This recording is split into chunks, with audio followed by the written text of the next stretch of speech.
नमस्कार, मैं नूत त्रिपाठी। आज की बड़ी खबर आपको बता दूं, ये मामला सीतापुर का है, जहां पर एक चौकीदार के द्वारा इस महिला को नंबर हमारा दिया गया था और ये उस महिला की जो सासू माँ है उनका एक मैं वीडियो भी दिखाना चाह रहा हूं कि उनको धोखे से अंगूठा लगवा करके लेखपाल की चाल भगत से अंगूठा लगवा करके 10 बीघा ज़मीन अपने नाम करवाने वाले वर्मा जी यादव जी हैं। आप विचार कीजिए, दलितों की राजनीति करने वाले हजारों पैदा हो जाते हैं, जब ऐसे संकट में लोग फंसते हैं तो कोई अपने काम नहीं आते हैं। यही मैं आप लोगों से कहना चाहता हूं कि आपको सिर्फ ये नेता इस्तेमाल करते हैं, वोट के लिए इस्तेमाल करते हैं। जागरूक हो जाओ, इस माता को सुनिए और ज़रा विचार कीजिए कि किस तरह की मानसिकता है।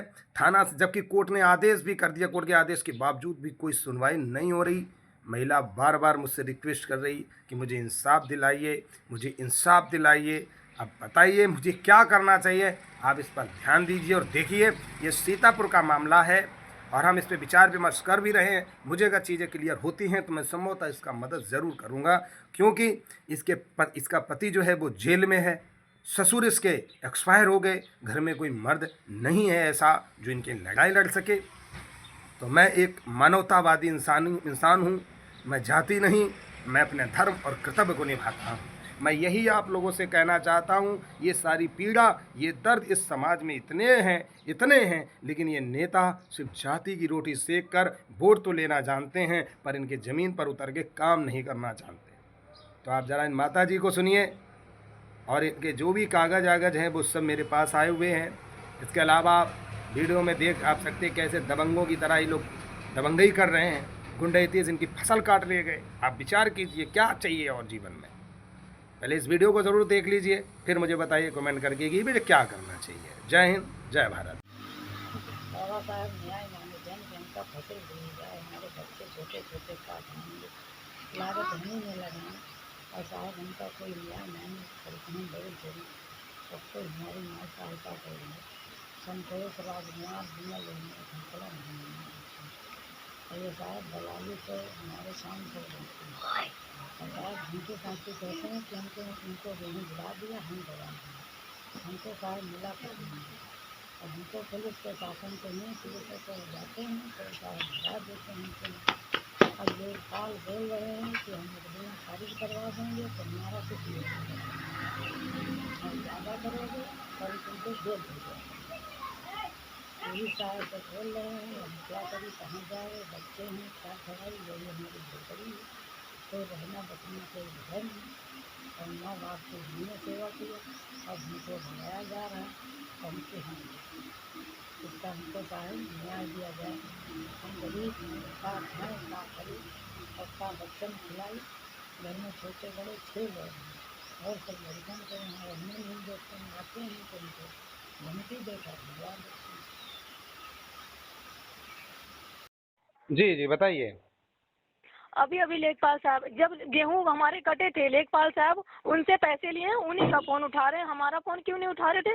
दोनों बच्चों का फोन उठाना चाहिए। उन बच्चों का फोन उठाते, मेरा नहीं उठाते। जब मैं जाती तो मुझे डांट के भगा देते हैं। ऊपर से कहते हैं कि तुम साइन करो तब तुम्हें गेहूं दूंगा, तुम्हारी फसल जब दूंगा। हमारी हमें गेहूं मिल जाए, जितने उठा के लेके गई हैं 14 कुंटल निकले, जो 1 ट्राली गन्ना लेके गई है वो भी हमें दे दे। खेत का मुकदमा चल रहा है, अभी खेत का फाइनल नहीं हुआ, जजमेंट वापसी वाले मिले हैं, जीतने वाले जजमेंट किसी को नहीं मिले। लेकिन ये लेखपाल है जबरदस्ती उससे कब्जा करा रहे हैं अभी इस टाइम पूरा। लेखपाल, ये जो लेखपाल हैं उन्हीं के पक्ष में बोल रहे हैं, हमारे पक्ष में नहीं बोल रहे। वो सब लोग 10-15 लोग आके वहाँ पर हमको घेर रखे थे। पुलिस लेखपाल का नाम प्रशासन गए थे बताइए, तो लेखपाल का नाम बताइए। अब से एक अवस्थी। अभिषेक अवस्थी। हाँ जी, और ये जो संतोष है हमको रास्ते में उस दिन छेड़ रहे थे, गाली दे रहे थे हमको। चमक चलो क्या क्या बोल रहे थे, तुम्हारे पति जेल में बंद है, उसकी कमी मैं पूरी कर दूं क्या, ऐसे से बोले थे। तो वहाँ से अपनी जान बचा के भगी हूँ। और महिला पुलिस को थाना कौन सा है आपका? थाना मोहाली है। मोहाली। हाँ जी, असंतोष लौकी के हैं ये। और अच्छा। सर ये उस दिन महिला आयोग को फोन करी हूँ तो वो गाजियाबाद कुछ ऐसे ही लिख के आ रहा है उसमें। तो सर बोले कि पुलिस वहाँ नहीं पहुँच रही। मैंने कहा नहीं सर, मैं 18 अप्रैल को 22 जनवरी को एप्लीकेशन लगाई थी मोहाली थाने में, तो मेरी कोई सुनवाई नहीं हुई थी। उसके बाद फिर एक बार 15 जनवरी को लगाई, पहले उसके 18 अप्रैल को लगाई हूँ। आप बिल्कुल परेशान ना होइए, मैं अभी तत्काल प्रभाव से आपके लेखपाल से बात कर रहा हूँ। दूसरी बात, आपका ये जनपद सीतापुर पड़ता है ना? हाँ जी। नंबर आपको किसने दिया था, उनका भी नाम बताइए।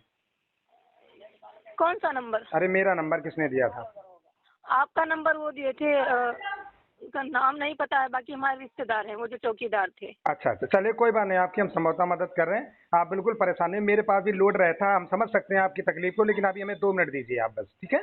उसके बाद सर ये हमको डांट के भगा देते हैं। संतोष हमको रास्ते में छेड़ते हैं, उसके बाद हमारा खेत पे कब्जा करवा रहे हैं। राजकुमार, विमल, ये संतोष, ये अन्य बिरादरी हैं। अच्छा चल रहा अच्छा। है, झगड़ा चल रहा है बल्लो का, राम बेटी का विवाद चल रहा है, दीवानी मुकदमा चल रहा है। ये इन लोगों का, संतोष का, राजकुमार का, विमल का, इनका सबका क्या, बिंदा का, माता दिन का, इनका बीच में क्या मैटर है?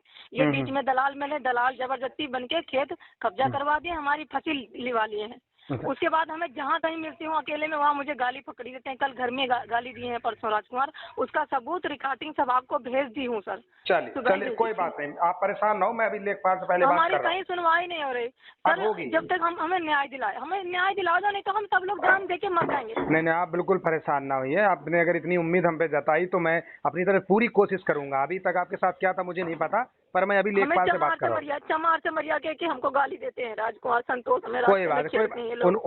उनको हम बनाएंगे चमार, है ना, आप परेशान ना हो। सर, हर आदमी एक जो जैसा नहीं खेत होता। का विवाद था, खेत का विवाद था, उसको लेके हम एप्लीकेशन लगाए, लेकिन हमारी सुनवाई नहीं हुई। तो उसके बाद ये लोग हंसने लगे हमारे ऊपर, तुम क्या करवा लोगी, क्या करवा लोगी, आ जाओ, तुम्हें ये करूँ वो करूँ तुम। हेलो। हाँ हाँ लेखपाल साहब बोल रहे हैं? हाँ मैं अनु त्रिपाठी लखनऊ से बोल रहा हूँ। जी।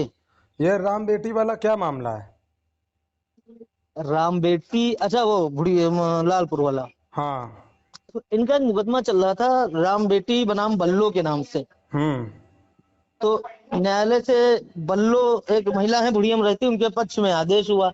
हम्म आदेश हुआ तो आज समाधान दिवस था, उन्होंने प्रार्थना पत्र लगा करके हम्म और डीएम साहब, कप्तान साहब आए तो उनको प्रार्थना पत्र दिया। हम्म तो हम कानूनगो साहब थे, बुलाए, कहने लगे जाइए कब्जा कराइए जाके। तो नहीं, वही निस्तारण करा दिया गया। गेहूं का फसल किसने बोया था?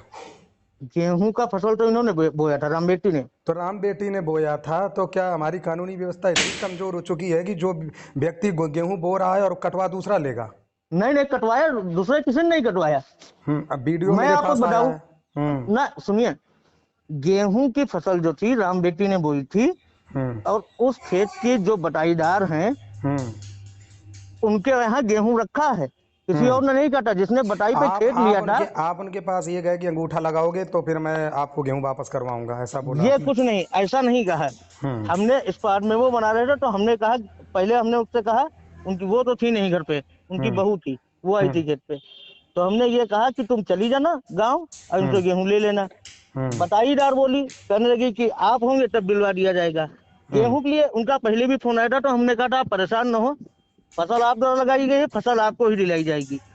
नहीं, आप यही निशान पहले हुआ था। दूसरी बात, इनके पास भी क्या नाम आदेश है, और इन्होंने हमें जो कागज भेजे हैं ये काफी दिनों से दौड़ रहे हैं बराबर। अभी किसी भी कोर्ट ने तो अभी कोई ऐसा जजमेंट एक दूसरे के लिए तो दिया नहीं है कि भाई आप इसके काबिज हो गए या इनका खेत हो गया, ऐसा तो कुछ अभी रिपोर्ट आया नहीं है। हम जो न्यायालय में उसने जो आदेश दिया है, वो आदेश कई बार एसडीएम साहब को भी दिखाया गया, कानूनगो साहब ने भी देखा। वो लेकर जब पेश हुई तो कानूनगो साहब, एसडीएम साहब, हम सब ने देखा। तो यही हुआ कि जैसे एक बार इनके पक्ष में आदेश हुआ है, उस पर कोई स्टे ऑर्डर वगैरह नहीं है, तो अभी ये कराया जा सकता है। मैं आपसे ये कह रहा हूँ, अभी आप इनके साथ क्या करेंगे, इंसाफ हमें बताइए। गेहूं की जो देखिए, अब जो कोर्ट का आर्डर था, हम लोगों ने केवल उसका अनुपालन कराया, 1 नंबर का। नंबर तो कई सारे हैं, 1 नंबर का, ठीक है, उसका अनुपालन करा दिया। बाकी जो गेहूं की फसल है बिल्कुल स्वतंत्र है, ये चाहे अभी लेने जाके, जो बटाईदार थी वो इन लोगों की तौल के हिसाब से कुछ बताई थी, 19.5 बोरी या कुछ पीपा के हिसाब से बताई, तो हमने कहा था आधा इनको दे देना। अच्छा एक बात बताओ, जिसकी एंटी दोनों में आपस में नहीं बन रही हुई, अगर वो जाके गेहूं मांगने जाएंगे तो विवाद हो सकता है, तो इसमें नहीं, उनसे नहीं मांगना है। आप हमारी बात नहीं समझे, गेहूं रखे हैं बटाईदार के यहाँ, तो आप उसको करवा दीजिए। देखो ये बात अगर उछले तो और हम तो भाई साहब कह रहे, अरे हम तो भाई साहब कह रहे हैं, हमने फोन भी किया, हम मौके पहुंचे, फोर्स पहुंचा दरोगा के साथ में कि भाई बुला लीजिए विपक्षी को। हम बार बार फोन कर रहे हैं। अब दूसरा पक्ष कह रहा है कि घर पर है, लेटी हैं, और वो कह रही कि माता जी की तबीयत नहीं ठीक, कहीं दवा वगैरह लेने गई। तो अब बताइए हम लोग क्या करें। तो हम तो बुला रहे हैं फोन करके कंटिन्यू। इनको मैं बताओ कहाँ भेजूं, कल भेजना, कहाँ भेजना है? कल मत भेजिए, कल तो छुट्टी है। और भेजना कहीं नहीं, मंगल कहिए हमसे मिल ले, फोन ऑन कर लेंगी। और इनकी जब सास आ जाए, उनकी बहू आई थी राम बेटी, स्वयं आ जाए, उनको गेहूं दिला दिया जाएगा। मतलब मंगलवार को ना?